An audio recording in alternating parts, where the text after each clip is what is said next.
Hi అందరికీ. బెండకాయలో వెల్లుల్లిపాయ కారం వేసుకొని చేసుకుందామా?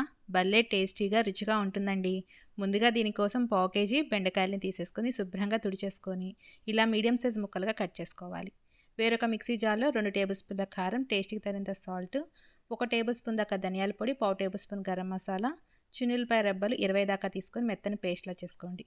స్టవ్ వెలిగించుకుని బాండీలో ముందుగా 2 టేబుల్ స్పూన్ల నూనె, పోపు దినుసులు, పసుపు, కరివేపాకు వేసుకొని తర్వాత 2 ఉల్లిపాయలు సన్నగా తరిగి పెట్టుకొని వేసుకోండి. ఉల్లిపాయ పూర్తిగా మగ్గిపోయాక కోసి పెట్టుకున్న బెండకాయలు కూడా వేసేసుకొని బెండకాయలంతా కూడా పూర్తిగా మగ్గిపోయేంత వరకు ఫ్రై చేసుకోవాలి. దీంట్లోనే వెల్లుల్లిపాయ ముద్దని వేసేసుకొని మిక్స్ చేసేసుకోండి.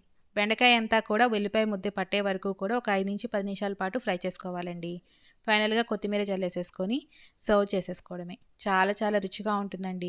వేడి అన్నంలో బెండకాయ వెల్లుల్లిపాయ కారం వేసుకొని కొద్దిగా నెయ్యి వేసుకొని తింటే ఆ టేస్ట్ చాలా రుచిగా ఉంటుంది. మీరు కూడా ఒకసారి చూసి ట్రై చేసి ఎలా వచ్చిందో కామెంట్ రూపాన్ని తెలియచేయండి.